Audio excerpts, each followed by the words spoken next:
Society of Goa in association with Agricos Alumni Association Goa is organizing free online webinar from past 1 year every weekend, that is on Sundays from 4 p.m. to 5 p.m. Firstly, I would like to welcome session moderator Mr. Miguel Braganza sir, who is organic agriculture consultant and mentor. And yeah, he is with us from beginning of this webinar. A very welcome to you, sir. Secondly, I would like to welcome speakers of today's webinar, our gorgeous ladies, Miss Liza Pinero, Miss Stella Piris, Mrs. Priyanka Vandit Naik. So, today's topic is on cultivation practices of leguminous vegetables. Our first speaker of today's webinar, Miss Liza Pinero, completed BSc degree in Don Bosco College of Agriculture, Goa. She is a founder of Kitchen Gardening and Plant Health Consultancy called Fruits of Hard Work. She conducted webinars and trainings on kitchen gardening, composting, pest and disease management, and other agricultural activities for schools, colleges, farmers, and gardeners. She does consultations on setting up organic kitchen gardens and orchards, composting, beekeeping, planting, and manuring trees, mushroom cultivation, and plant pest and disease management. And today she is going to cover on the topic cultivation of yard-long beans. Yes, Lisa, you can start.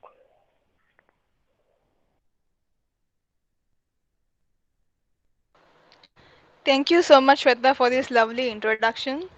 Good evening, participants. I'm Lisa Pinero, and today I'll be talking about how to cultivate yard-long beans, or they are also called as long beans, in fields and in kitchen gardens.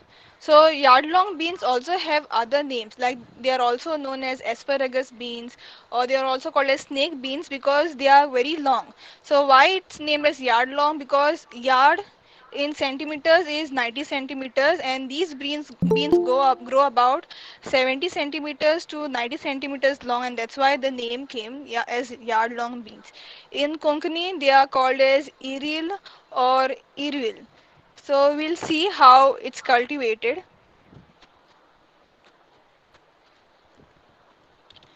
So this is how seeds of yard-long beans look like. They are very small and brown in color. Now you can either sow it directly on your raised beds or in your garden or in your pots, or you can separately raise seedlings in seed trays, or you can prepare a nursery bed and just broadcast these seeds. And when these seeds get 3 to 4 leaves, they are ready for transplanting. Now yard-long bean seeds germinates within 3 to 4 days. So these are quick growing beans, and raising seedlings is optional. You can either sow directly because these are quite big and they germinate quickly also.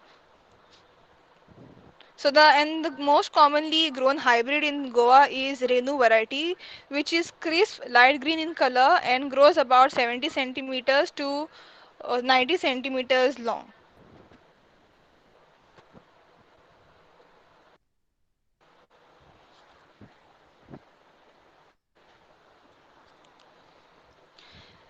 Since yardlong bean is a leguminous,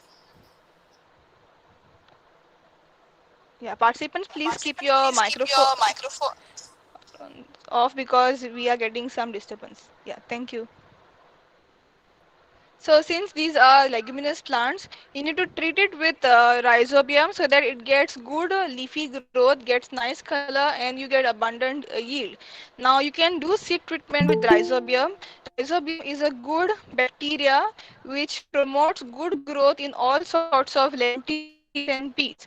So it can be used as a brand name called Sunrise, and the powdered form and a liquid formulation. So if you have powdered formulation, you can mix 50 grams of powder in 1 kg of seeds, or you can just take 2 to 3 pinches. If you're growing it in your garden, a handful or a handful of seeds, you can put 2 to 3 pinches. Mix it by sprinkling a little bit of water and dry it in shade for about half an hour. So after half an hour it dries up, and then you can sow directly in your seed trays, or you can sow it directly in your field or in your garden. So this is rhizobium, which is a good bacteria which enhances good growth in all beans, peas and lentils. Then comes preparation of land. Now you can prepare ridges and furrows like how it's in this picture. So these are ridges and the lower one is furrow. So when you prepare this kind of land, it helps in better growth of roots. So the distance between each ridge, that is this in the picture and this, should be at least about 100 centimeters, or that is 1 meter or 50 half meter, so that when these grow they get ample amount of space to grow where, and there is no competition for nutrients and water. So instead of like in this diagram you can see it is double ridge furrow. So the ridge is quite thick, it is about 100 centimeters long, and the furrow is 30 centimeters, or you can keep a distance over here to half a meter. And on one ridge you can grow one plant. You will understand in the next picture. And before preparing the ridges, you can mix 100 kgs of compost or FYM plus 50 kgs of rock phosphate and 2 kgs of potash mobilizing bacteria for 100 square meter. Now this dose which I have mentioned in this slide is for 100 square meter area. If you have more, you can adjust accordingly. And plant to plant distance is 30 to 30 centimeters. When you are sowing seeds, the distance between each seed or the distance between each seedling from each other should be at least 1 foot, that is 30 centimeters.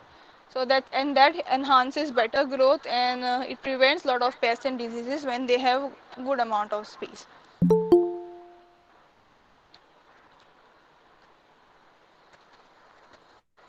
Since beans are creepers, yard-long beans are creepers, they require support. Now in Goa, they are provided support in two ways. One is providing net trellis, or other one is staking. So trellis in Konkani is called as matto. You can prepare a horizontal matto like how they do it for cucurbits, or the vertical one is most ideal because these beans grow tall. In the first picture you can see on the ridges itself, the trellis is being made by inserting two poles at the extreme corners and one on top. These are, you can insert either PVC pipes or bamboos, and in the center you can tie it with strings like football goal mat, or you can use it as a badminton net, or you can just tie the strings, and when these creepers grow they will take the support of those strings and grow well.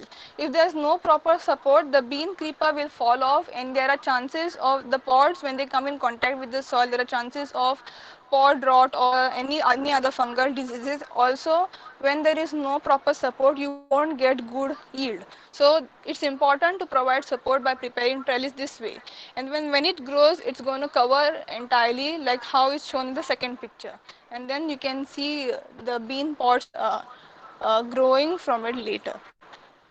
The other way is putting a frame trellis. Now in this case you can take two long sticks, or you can take bamboos and put it in the shape of a triangle, and on top you can pass through one big bamboo. So on these two A frames a support will go through, that is this the upper bamboo, and the bean creeper will take the support. So when it grows, it will just cover the entire A frame and will grow on each other, and that's how it will get a chance to grab each other tendrils and branches, and it will get a support, and you will get a lot of beans. So this is another method where you can use to provide support for these yard long beans. Now this picture was when I grew yard-long beans in my home garden last season. So instead of that bamboos or any sticks, I have used meshed wire, just swirled meshed wire around the PVC pipe, and the bean creeper took the support and grew. So this is what I had done, and this is what I did in Institute of Maritime Studies as a consultant. We grew yard-long beans in the galvanized steel bed, and on top there was horizontal trellis, and wherein uh, We inserted some bamboo sticks. If you can see closely over here, we inserted some bamboo sticks and ropes so that the creeper gets a chance to support. So these are some easy ways to grow yard long beans at home. Also, if you do not have space in your garden, you can also grow yard long beans in your balconies, on your terraces, provided that there is 6 hours sunlight a day.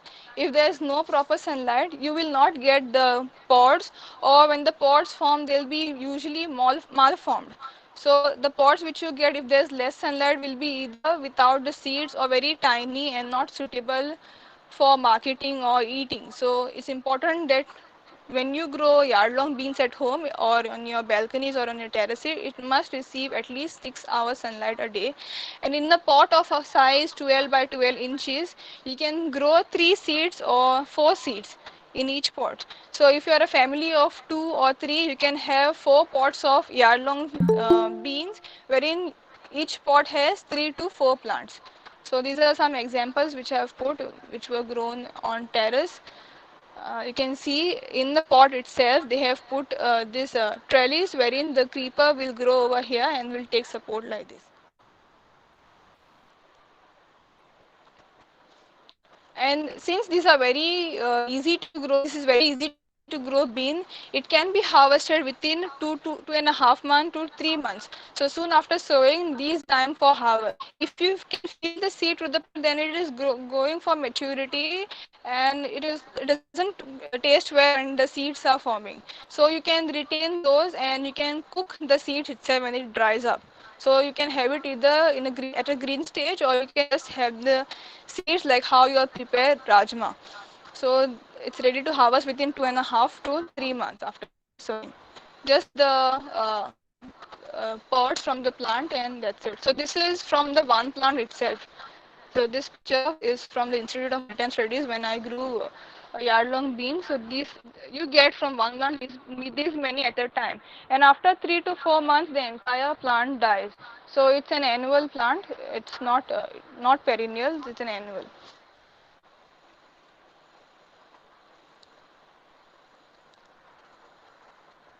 So pests and diseases are very common. It is common for every plant.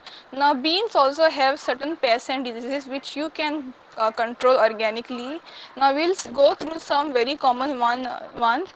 In the picture you can see a spot on the leaf with concentric circle and a yellow margin. So this is alternaria leaf spot, which is a fungal disease. Now you can control these by spraying Pseudomonas fluorescens.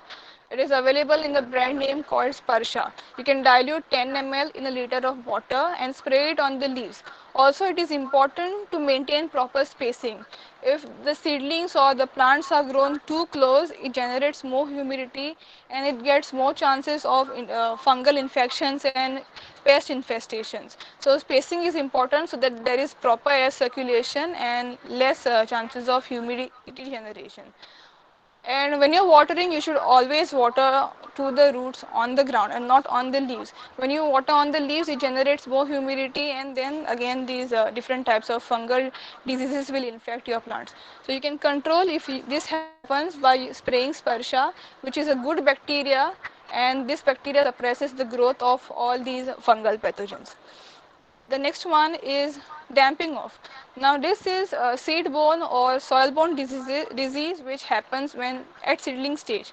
Now you can control it by doing seed treatment with trichoderma. You can you can mix a kg of seeds with 50 gram powder of trichoderma. This is trichoderma. Or after transplanting the seedlings, you can mix 10 grams of trichoderma in a kg of compost and put handful around each plant to prevent this disease, damping off. Also, you should never keep the soil wet and soggy. So when the soil is too wet and soggy, the fungus gets chance for a to grow well, and then it infects the healthy plants. So avoid keeping the soil too wet and too soggy. It must have optimum amount of moisture. When you just dab your finger in the soil, you should feel the moistness, and you should not feel the wetness. It must just feel the moistness. The next disease is anthracnose. Now this is common on in all type of beans. In this picture you can see the pods have black color spots. Now these black color spots are usually recurring. So when you run your finger on the pods, you will feel a kind of depression. So this disease is called as anthracnose. This also can be controlled by spraying Pseudomonas fluorescens at the rate of 10 ml per liter of water. Also, like I've told you, you need to maintain proper spacing, 1 foot distance from the bean creepers to prevent these kind of diseases, and also do not water on the leaves. We can now see some pests too. Now in this picture, this is Mexican bean beetle. This looks like ladybug, but it is not ladybug. This has more spots on body than the ladybug, and also it's orangish in color, copper orange in color. So you'll know that this has infested your plants when you see damage like this. On the leaves, you'll see a skeletonized appearance, kind of burnt appearance, and you'll see the green color has gone off and only the veins are seen. So this is called skeletonization in leaves. And these are the eggs of these Mexican bean beetles, and this is the larvae. So the larvae and the adults just scrape off the leaf tissue, leaving behind the veins and midrib, and that's why you see when this happens entire to the entire plant, the photosynthesis is blocked and this reduces the yield. So you can control this Mexican bean beetle by spraying Beauveria bassiana, which is available as baba, by diluting 10 ml per liter of water. Also, if you see red colored ladybug beetles, you should not spray this because ladybug beetles are natural predators of Mexican bean beetles. So ladybug beetles eat the eggs and the larva of Mexican bean beetles, and that's how they control it naturally. So if you see any ladybug beetles on your beans, do not spray baba.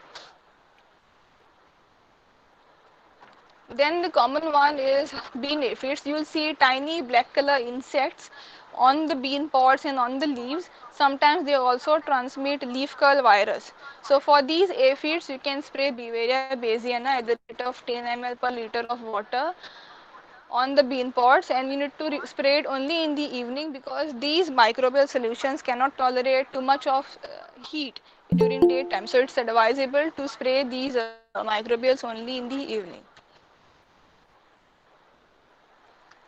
Thank you so much for listening patiently. Now, seedlings of yard-long beans are available at Rasaj Farms in Molen and Pilar and Penjim, with Casa de Vegetales in Salsade, and with me at Fruits of Hard Work in Vasco da Gama at the rupees of 6. Each seedling is for rupees 6. We got Renu variety. Along with that, we got other seedlings of watermelon, yellow watermelon, sugar baby, then tomato, chilies too. You can take a screenshot of this slide and contact us if you all have any requirements for seedlings.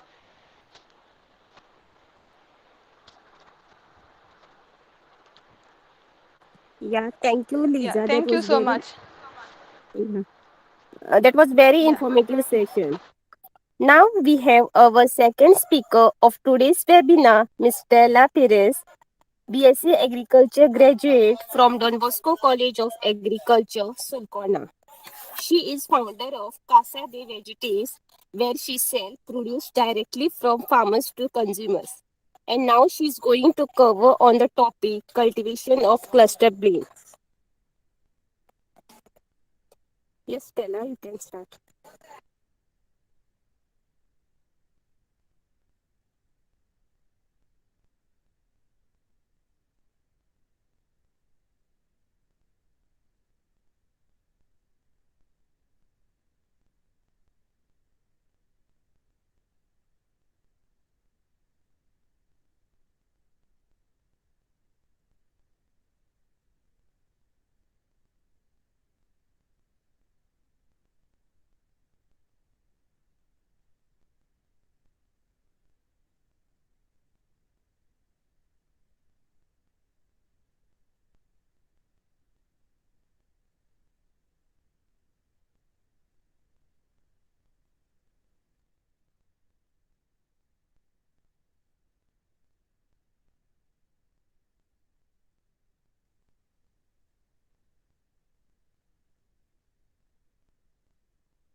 Stella, you can start the presentation.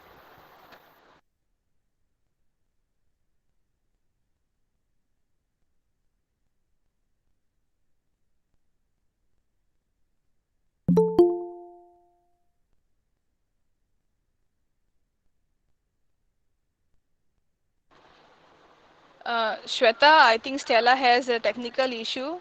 We can. Stella, are you ready?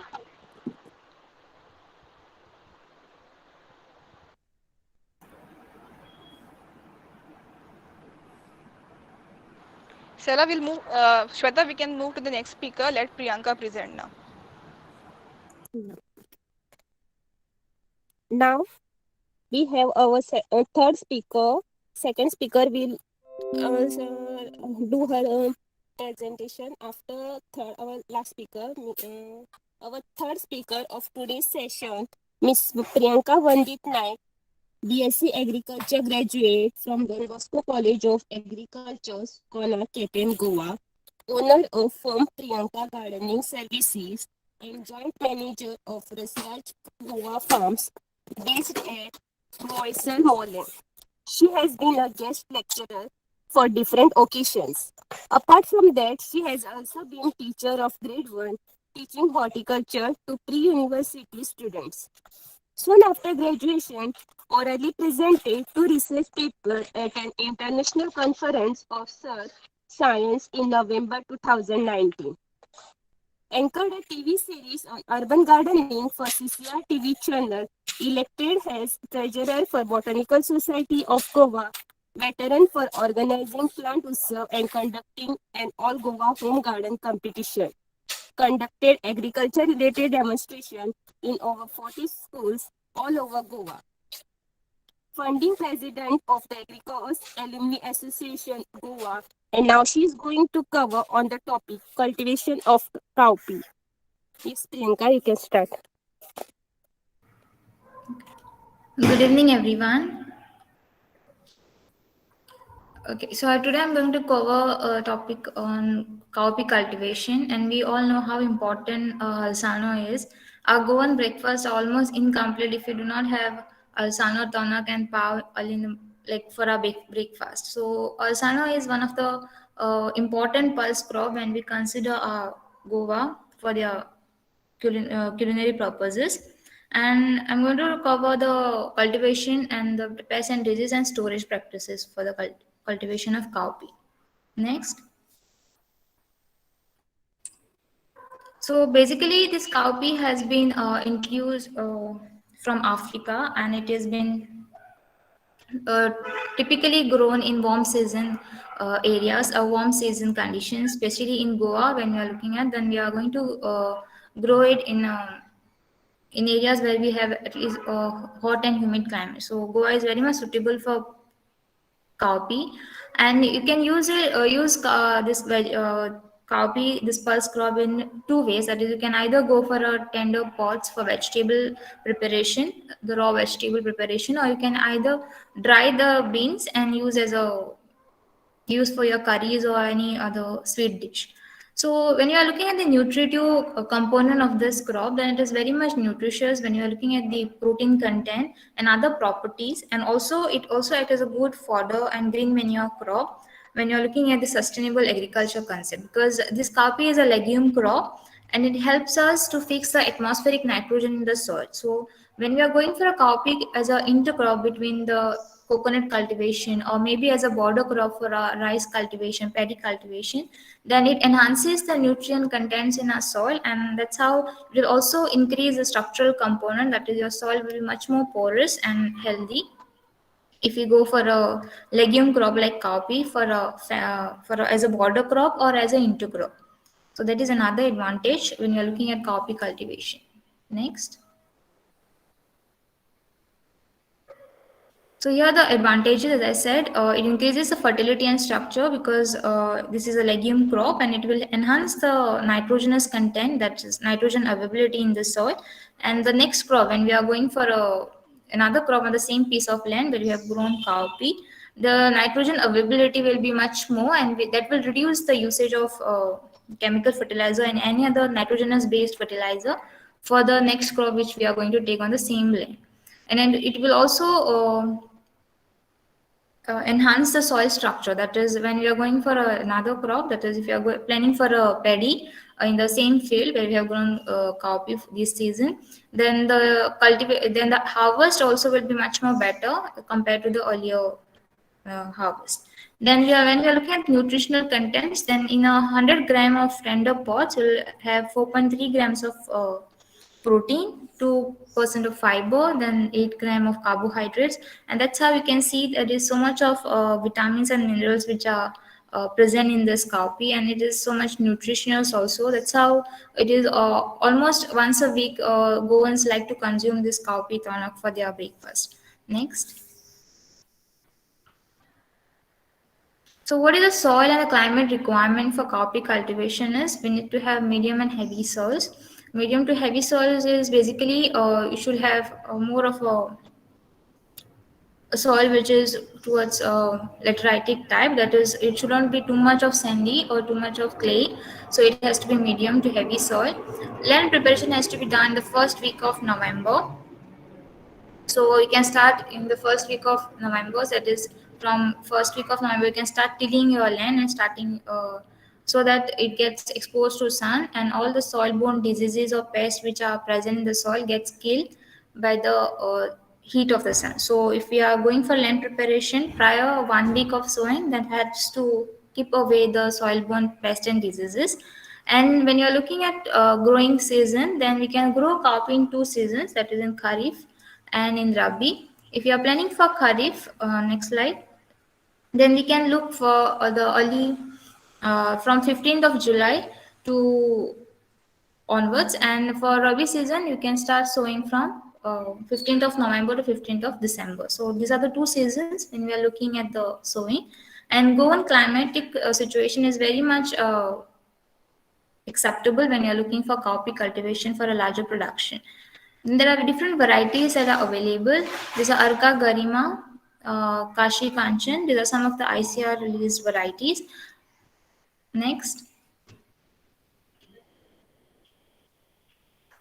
So as I spoken about the sowing, that you have to in Kharif season you can go for 15th of July, and for Rabi you can start sowing from 15th of November to 15th of December. So the spacing between the two plant has to be around 30 centimeter. 30 to 45 centimeter is a basic sowing. The distance between the two crop. Then the depth of the seedling has to be at least 5 centimeter deep, because you can see the cowpea seeds are much more bold and they are bigger in size. So they has to go deep in the soil, that is at least 5 centimeter deep in the soil, so that they have good vigor when they are growing when they are sprouting from the soil, because the cowpea is a crop which we directly sow in the soil, so they are not been transplanted. So for better root penetration, we have to make sure that we have at least 5 centimeter depth when we are sowing the seeds. And the seed rate that is required for 1 hectare area is almost 20 to 30 kgs. Next.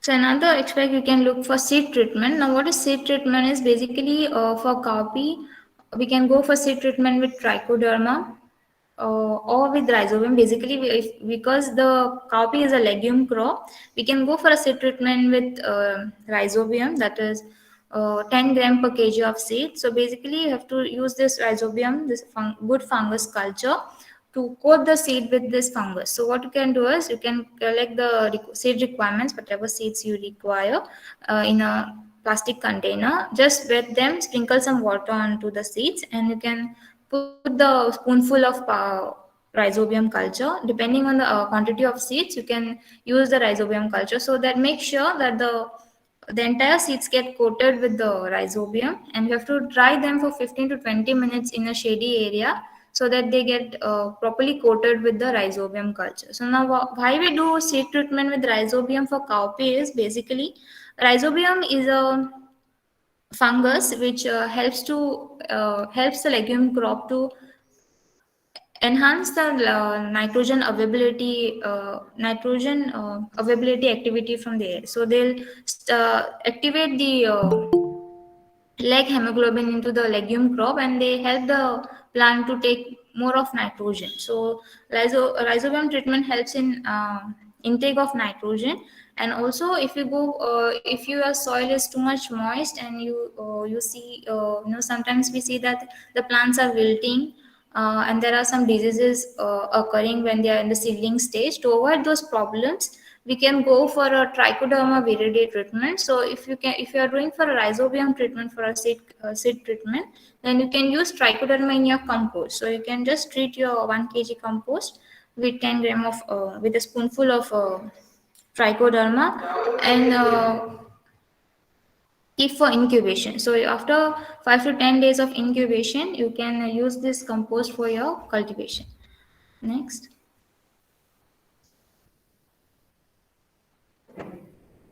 So this is a trichoderma viridae. This is you get it as a near product, or you can even get as a liquid formulation from Multiplex.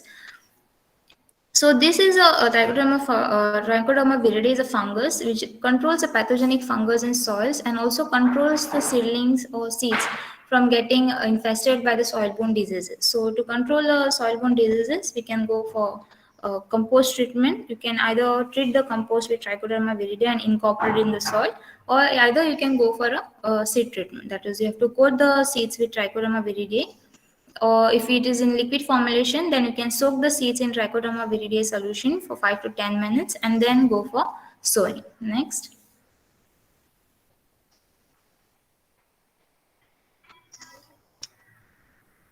So what are the advantages? As I told you, it acts as a protectant for the seeds from those diseases. Also, trichoderma viridae is a good fungus which helps to reduce the usage of fertilizer. That it helps to make the nutrients available to the plant. That is, it solubilizes the phosphorus, that is the phosphate content in the soil. It helps the plant to solubilize the trichoderma fungus gets solubilize the phosphorus content in the soil and makes them available for the plant, because phosphorus is a element in the soil which is not directly available to the plant, so it has to be converted to phosphate. So that is done by this trichoderma viridae, that accelerates the plant growth by making available it to the plant. Next. Also, it also helps in macronutrient uptake. That is, your calcium, magnesium is also enhanced by the trichoderma treatment. And rhizobium helps in nitrogen fixation, as I told you. It acts as a symbiotic association with the legume, and that's how it enhances the uptake of nitrogen in the plant. Next.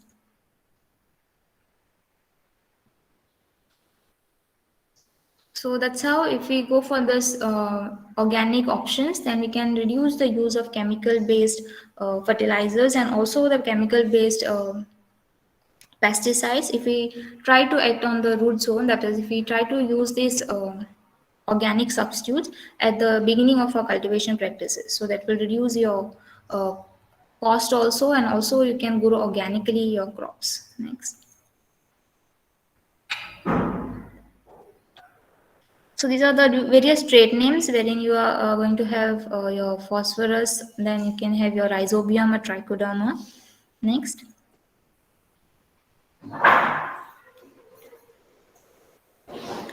So these are the advantages of rhizobium, that it helps in nodulation, increase in nodule formation in the plant, then also helps to fix the nitrogen in the soil, and thus because it helps to helps in fixing the nitrogen in the soil, it increases the plant growth, and also the yield of the crop can be seen better as compared to the normal treatments.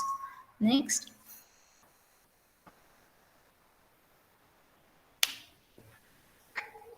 So now, what is the nutrient management? That is, what are the fertilizer requirement for cowpea cultivation is? So you require almost 800 to 1000 or 1 ton of your compost or vermicompost for a 1 hectare area. Then you can apply neem cake to avoid the soil-borne diseases of pests. So that is around 100 kgs per hectare. Then you can even switch to organic cultivation by using Panchagavya, 3% solution of Panchagavya, Jivamrut, EM. So these are the organic formulations. If you don't want to invest in any other fertilizer, and you can depend on these organic substitutes like solutions like Panchagavya, Jivamrut, which helps to enhance the plant growth, that is three, because this is the Panchagavya, Shivam, these are the decoction wherein which are incorporated with the beneficial microorganisms. So there are microbes like lactobacillus, streptomycin, which help to solubilize the nutrients in available form to the plant. So there are various advantages which I'm going to talk about in the next slide. Next.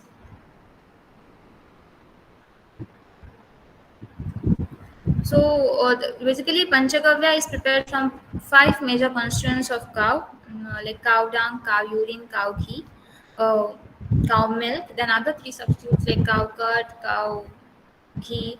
Then along with that, we add jaggery, tender coconut, well-ripened bananas, and this entire substitutes or entire ingredients are kept for fermentation for around 18 days. So after 18 days, when this panchagavya is prepared, it can be used for your vegetables, it can be used for your fruit plants, it can be used for your pulses.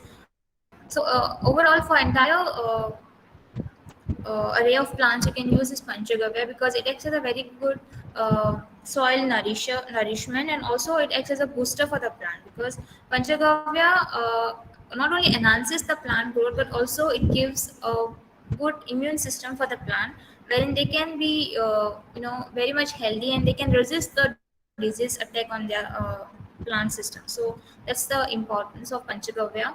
Next.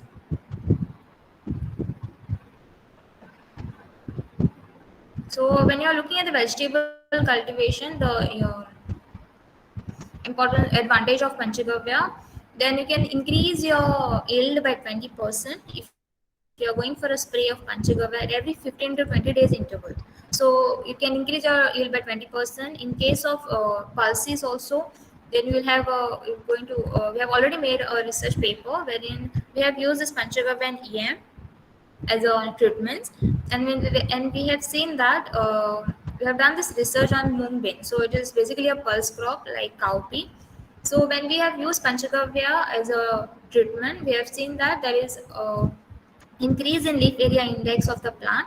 Also the root nodule formation was much more better compared to the other results. So that's how we have also tested the results of panchagavya, and we have seen the yield is also increased, and also the flavor and the taste can also be increased if you go for panchagavya, because that enhances the flavor of the plant, because there are plant growth regulators which are that is a regulator called cytokinin, which is also present in this panchagavya, because we use cow the major cow products which enhances this plant growth regulator, and that's how when the plant is growing, this plant growth regulator, this important chemical is important ingredient which is required for the plant growth is supplied to the plant. That's how we see better results when we use panchagavya.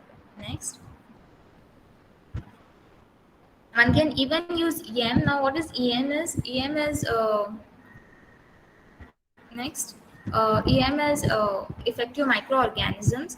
So what EM basically does is, this is already this effective microorganism are actually present in the soil. Okay, so in soil, in the soil flora, we already have many microorganisms. So out of this, some are beneficial and some are disease causing. So EM is one such beneficial microorganism.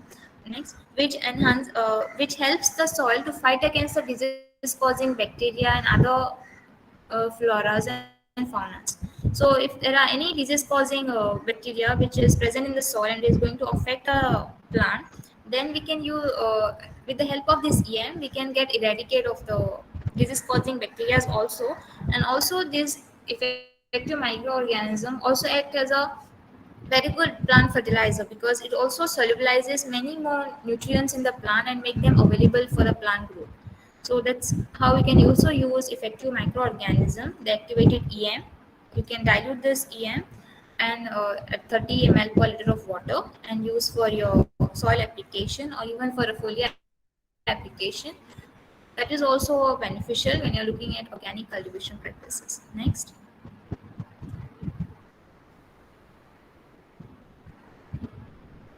Yeah. So as I told you, it is beneficial microorganism which can help against the pathogenic fungus or bacteria.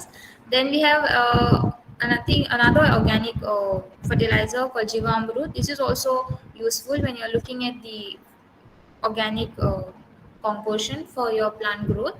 Next,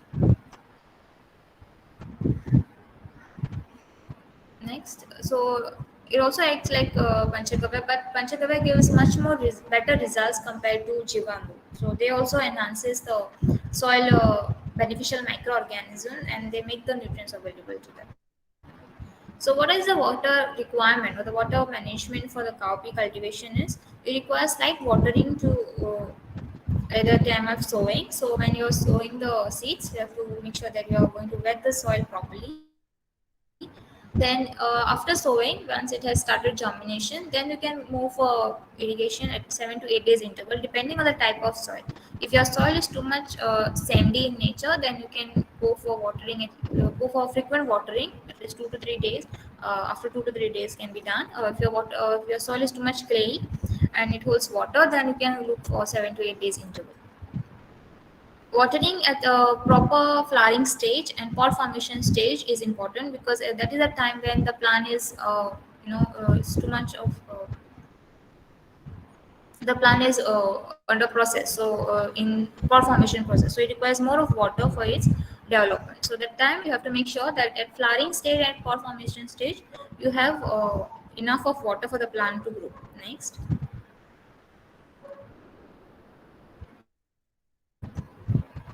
so for weed management, we can either go for hand weeding, that is every 15 days interval. You can do hand weeding. You can remove the weeds because they'll compete for the nutrient in the soil, and that's how your yield will be reduced if you're not going to weed your plot properly. Otherwise, if you don't want to do the weeding regularly, then you can use mulching as a substitute for weeds. That is, you can cover the soil with paddy straw or dry leaves can be used as a mulching in between the crop, so that will suppress the weed growth in the field, and the nutrients in the soil wouldn't be deteriorated over the time. So you can use mulching to cover the soil for leaching out of the nutrients. Next, so when is the harvesting done? Coffee is basically a 3-month crop, so you can harvest the crop in around 100 to 110 days after sowing. Now, to determine the maturity of the crop, to understand when the crop is ready for harvesting, you can look for the color of the crop. That is, you will see the pods of the cowpea will start turning from green to yellow, and slightly they will turn towards brownish in color. So that's the maturity index when you're sure that you can harvest your cowpea. And also you will see the plant will get wither off, that is it will start becoming yellow in color and brownish in color. So that is the indication. And harvesting can be usually done early in the morning, or and the yield you can obtain from a hectare of area will be around 100 to 1 ton. So that's the yield that you will get from cowpea. Next, and there are various pests which attacks the cowpea cultivation. The major, which the Lisa has already spoken about. The same one, this being the pulse crop, they are the same. That is, you see the same pests and diseases on this crop also. That is aphid. Uh, Aphid is a major pest you will see on this pulse crop like cowpeas, yard-long beans, because these are the crop which are juicy in nature. That is, they have more of sap and they are much more sweeter than the other crops. So you'll see these mealybugs will be heavy infestation on this crop. So as Riza has already told you, you can use Vividia baesiana, or if the infestation is starting to occur, that is you see one or two pests, at that time you can use neem oil also as a preventive measure. Next, or soon after sowing, or soon after seedling stage, you can start spraying neem at every 10 to 15 days interval. So neem will act as a your preventive measure towards this pest. Next, yes, next. And also excess use of nitrogenous fertilizer will also cause incidence of this pest, because excess of nitrogen makes the plant more vigorous for the pest attack. So you have to make sure that you add minimum like the required amount of manures, and do not add too much of nitrogenous fertilizers like urea. So you can even do pest management with this pheromone traps for pod borers. Then you can use light traps to attract this white flies and then thrips. You can use yellow sticky traps or green, blue sticky traps to attract mealybugs. Then the adults of thrips and aphids. Next.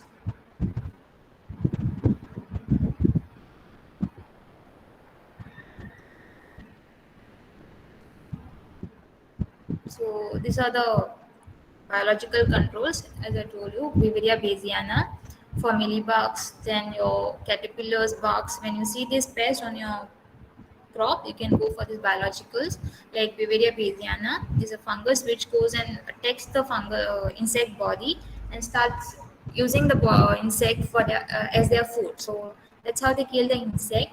Then you can even use neem oil as a preventive. That is soon after your seedling stage. Once you see your healthy seedling popping up from the ground, we can soon after that at every 15 days interval we can spray neem oil, just to be sure that there are no pests going to, the incidence does not increase on the crop.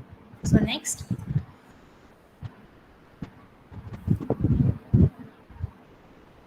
These are some of the beneficial insects like the dragonflies, ladybird beetle, green lacewing bug, then wasp. But these are the predators which helps to control the pest incidence naturally. So whenever we see these kind of insects, so better not to kill them, because they are the survival if you are going for a natural organic agriculture, and you don't want to use any kind of chemicals on your crop. So make sure that you are not going to kill these insects, but these are the beneficial insects. So make sure they are safe in your plots, in your cultivation area. Next.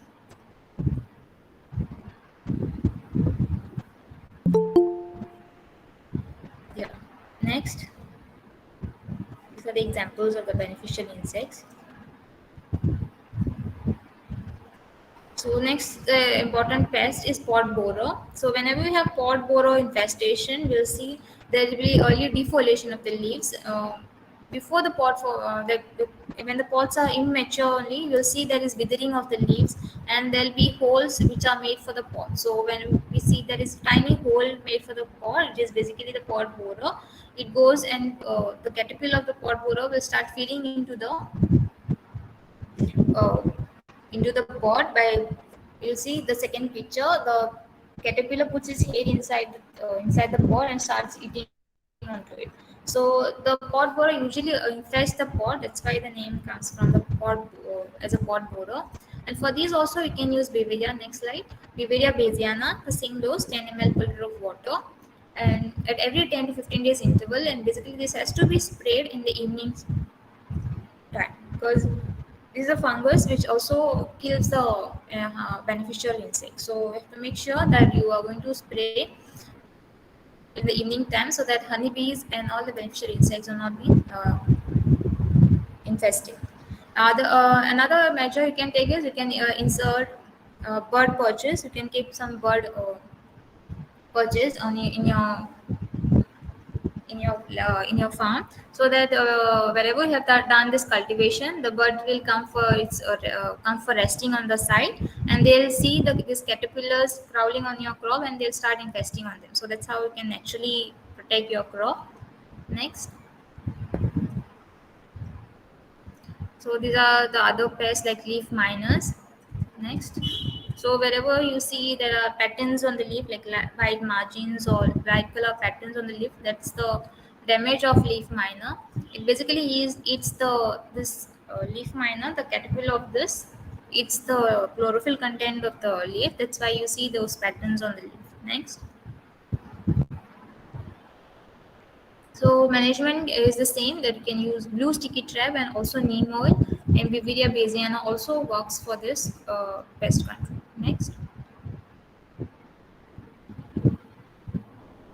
So whitefly, these whitefly, they suck the cell sap from the plant. So whenever we have attack of whitefly, we'll see there is crinkling of the leaf. So the leaves will become malformed, like in structure, like they'll become crinkled in nature.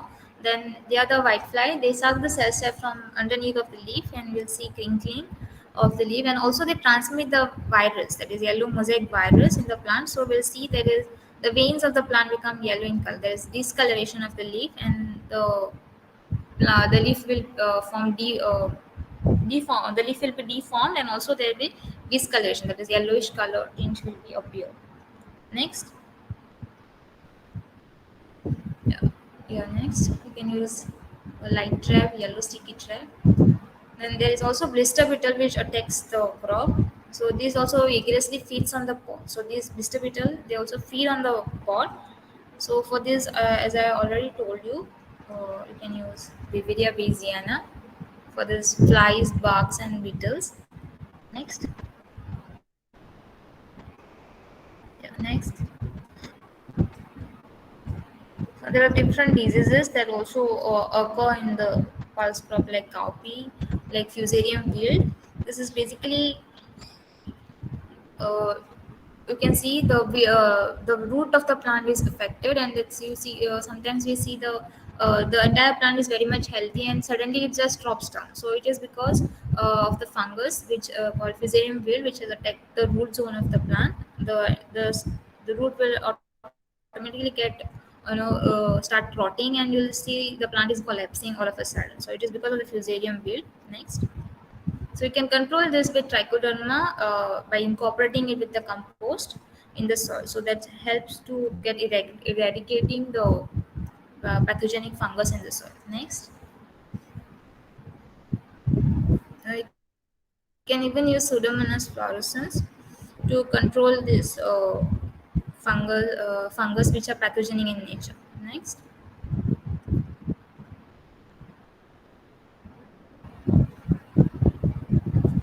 Next. So this is the Pseudomonas fluorescens is the bacteria which feeds on the disease-causing fungus, and they starts producing antibiotics. That is, when they comes in contact with the disease-causing fungus, these bacteria produce antibodies against them. So that's antibiotics against them. So that's how they get killed when we spray Pseudomonas fluorescens in the leaf area or in the soil wherever we have disease infestation. Next.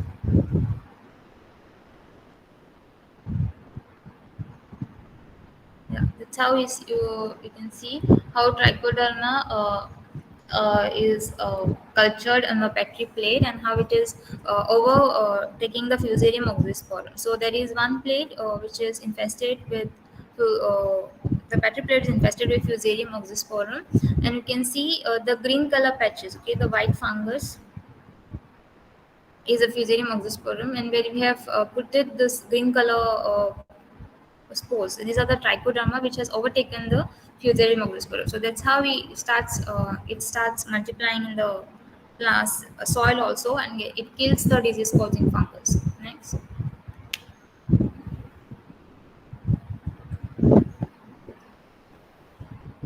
The next disease is powdery mildew, which is also very much common in this pulse crop like cowpea. So here, if you are looking for an organic substitute, you can go for baking soda as a home remedy. You can use 5 gram or half a teaspoon in liter of water, and spray on the crop. Wherever you see the powdery spray on the leaf, or powdery substance, powdery kind of appearance on the leaf, then you can go for this home remedy. Next. Another important disease in cowpea is anthracnose. So whenever we have anthracnose disease, you will see there is depression in the pods, and there'll be also infestation on the leaf. So wherever there is anthracnose disease occurring, you'll see there will be a brownish color spot on the leaves with the yellow margin in the sides. So that's the fungus which attacks the leaf, called anthracnose. Next. So for these also you can use Pseudomonas fluorescens as a foliar spray, that is 10 ml per liter of water, and spray wherever you have infestation to control the anthracnose disease. Next. So this is the mosaic virus. So this is basically because of the aphids. They transfer this mosaic virus. So if we control the aphids, then we can eradicate this disease. Next. Okay, next.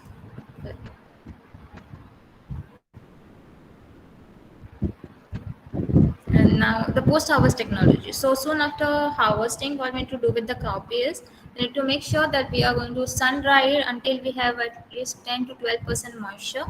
So the moisture during storage has to be around 10 to 12%, and they has to be sun dried once they are being. The entire pot has to be sun dried before we are going to dehusk them from the pot. So before removing the seeds from the pods, we have to make sure that we are sun drying it properly. And while storing, we have to make sure that we are going to keep them airtight containers so that they are not being infested by any other store-gain pest. So you can use Tefla, that is Xanthoxylum redza, which is your Tefla, or a boric powder can be used, or you can even treat the seeds with salt. Your rock salt can be used. So you can just go wet your cowpea with the salt. So you can just sprinkle some water on the cowpea when once you are going for storage, and then you can coat them with the salt. So basically rock salt can be used, and then you can go for sun drying. So that helps to reduce the infestation of pod borer and the store gain pest. Next.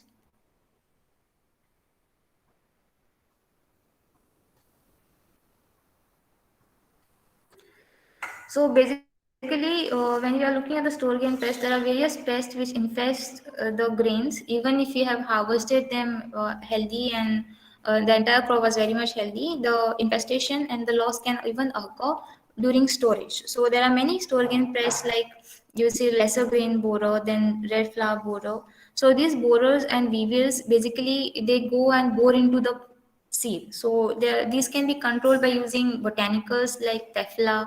The neem leaves can be used. Then you can use your rock salt as a treatment for them. That is, you can just sprinkle water, and as I said, you can coat the seeds with the rock salt and dry them. So that is also the organic remedies you can look for store gain pest. Next.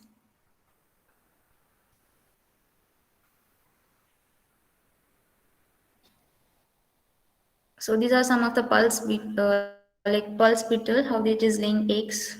Then we can use this. These are some of the traditional structures wherein they used to use this bamboo basket to store the grains so that they are not infested by pod borers or weevils. So they can use. Earlier they used to make this. Uh, mm, uh, sorry, a basket or a heap of earthen silos wherein they used to make a heap of the entire grains, and they used to cover it with a cow dung and mud sludge. So the entire heap of the harvest was covered with the gunny bags, or they used to cover with the paddy straw, and they used to make sure that the paddy straw is again covered with the slurry of cow dung and mud, so the grains cannot, so that this pest which is infesting the cowpea are not entered into the are not coming in contact with the grain. So that's how they used to store earlier. Next. Next. So there are various botanicals. Then this TNU, this Tamil Nadu Agriculture University, has developed one probe called insect probe trap, wherein this trap is incorporated with the pheromone. So basically, this reveals like weevils, then pod borers. They get trapped into this probe trap by getting attracted towards the pheromone. So what they do is in this trap they insert the pheromone of a female hormone, and the male insect of this pulse beetle they get attracted towards the female hormone, and they get trapped into the probe. So that's how they control the pest infestation in the warehouses or storehouses. Next.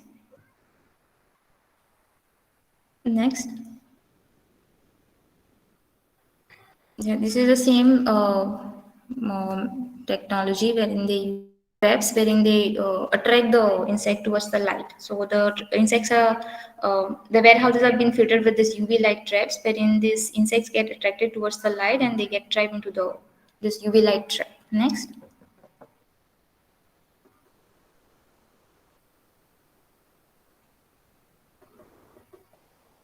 Yeah, then there are various mechanical equipments like rotators, then egg removal devices, wherein they brush the seeds which are kept for storage, so that there are no eggs which are laid on the seeds are retaining on the seeds for a longer time. So they are brushing it with the rotators. Next.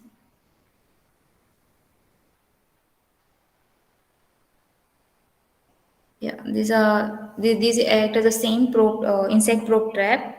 This is another latest version of it. Stack trap, wherein they insert this kind of structure into in between the sex, so the insects can be trapped into this stack trap. Next. Yeah. So next. Thank you. That's it. Thank you. Have a nice day. Yeah, thank you, Priyanka. That was really a very informative session. Now we are getting back to our previous speaker now. Stella, are you ready? Yes, I am. Okay. So now we have our last speaker of today's webinar, Ms. Stella Perez, BSc Agriculture graduate from Don Bosco College of Agriculture, Surkana.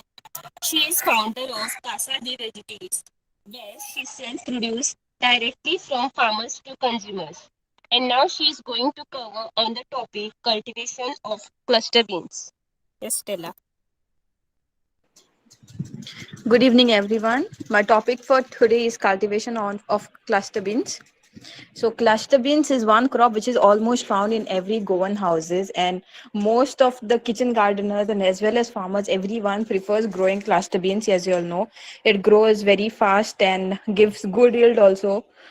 So there are some varieties of cluster beans known as Goma Manjari, which is developed by ICR, and there is this variety Milan 51, of which seeds are available with fruits of hard work. If any one of you all wants to grow, then you all can contact her. Next slide, please. So cluster beans, it requires a well-drained sandy loam soil, and it should have a pH of about 7.5 to 8. And it is a warm climate is suitable for the crop, and it can also tolerate some salinity of the soil. Next slide, please. So season of planting in Goa, cluster beans is ideal to grow in all the seasons. So if y'all are kitchen gardeners and y'all would like to go for cowpea, then y'all can grow it in any season. Cluster beans, y'all can grow it in any season, and even in the monsoons also. If y'all are growing it commercially, then it is preferably recommended as a rabi crop. After harvesting of paddy, you all can sow cluster beans. The soil should be made into fine tilt, and ridges and furrows should be formed. So the distance between the rows should be 45 centimeters apart, and sowing should be done in the month of October to November. Next slide, please. So these seeds are not broadcasted. Now these are not fine seeds. These are seeds which are little bit fat. So they are dibbled in the soil, and like one seed is placed at a 15 centimeter spacing. So before sowing, the seeds are treated with rhizobium. As you all know, cluster beans is also a leguminous crop, and it fixes atmospheric nitrogen. So it is treated with this rhizobium, which helps and enhances that nitrogen fixing ability of the crop. So if you all are using the powder formulation, then it is recommended 50 grams in 1 kg of for 1 kg of seeds. And if you all are going for the liquid formulation, then drench 50 ml on 1 kg of seeds. Sorry, there is a mistake. It is not 1 liter of water. It is 1 kg of seeds. And yeah, so this rhizobium culture is available with Multiplex. They are the manufacturers of this with the trade name of Sunrise. And after treating with rhizobium, the seed should be dried in the shade for at least 20 to 30 minutes before sowing. So you all should not treat the seeds today and then sow tomorrow. So just half an hour before sowing, you all have to treat the seeds and then sow them in the field. And irrigate the crop once in a day. So you all don't have to over irrigate it, as there can be chances of damping of disease causing. And do not under irrigate it, the crop may die with with dehydration. So water it just once in a day and see that the topsoil is moist and not very soggy and wet. Next slide.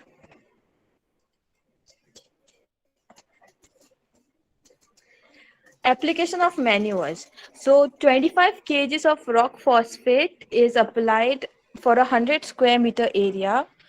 25 kgs of rock phosphate and 50 kgs of compost and half kg of KMB, that is potassium mobilizing bacteria, is used for a 100 square meter area. Now instead of rock phosphate, you all can go for bone meal, also an organic substitute.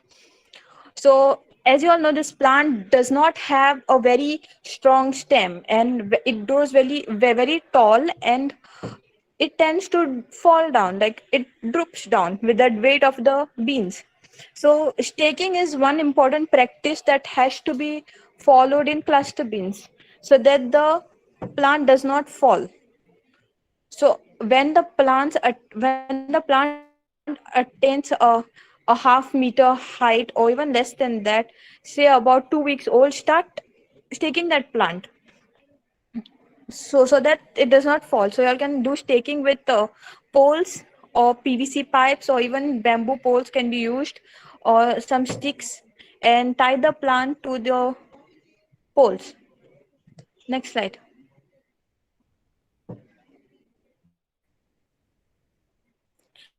So there are some diseases which affect the plant.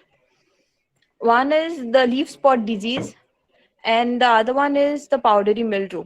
So whenever you all spray any kind of pesticide, see that you all wear a face mask and a glove so that you all don't get affected by it. Whenever you all handle with any kind of pesticides, may it be chemical or organic, no issues, but try to be always on the safer side. So whenever you all observe such diseases of leaf spot and powdery mildew will be white color fungus growing on the leaf, on the surface of the leaf. And that time you all can use Pseudomonas fluorescens, which comes in the trade name of Sparsha. You all can use 20 ml of it in 1 liter of water, mix it and just spray it directly on the plant. Preferably spray it in the evening for better results. And continue spraying with around 4 to 5 days of gap in between the first spray and the next spray. Next slide, please. So there are some of the pests which are affecting cluster beans, which also Lisa and Priyanka have explained. They are mostly sucking pests. So one of the pests is this leaf hoppers. So they are this small, tiny kind of. They look kind of similar to grasshoppers and white flies actually, and they hop from one leaf to another and they suck the sap. Same way, there are these aphids. So whenever you all see ants and honeydew secretion, you all should come to know that there is an aphid attack, and you'll find all black colored stems and flowers. So, and you all will see this small, fine black color insects feeding on the plant. And there's also this ash weevil, which is there. There are recognized by their snout. So we will they're like beetles only, and but they have this little snout. Next slide, please. There are whiteflies also which suck the sap, and these pod borers which eat the pods. So they damage the crop. So this in return, all this pest they damage the crop, and that causes an yield loss. So definitely there is an loss in the economy. So for this to control all this insect pest, spray 10 ml of Baba in 1 liter of water. So Multiplex sells this Bavaria bassiana and the name and the trade name of Baba, which is available in all the stores around, all the agricultural stores which sell manures and all. With them it is available.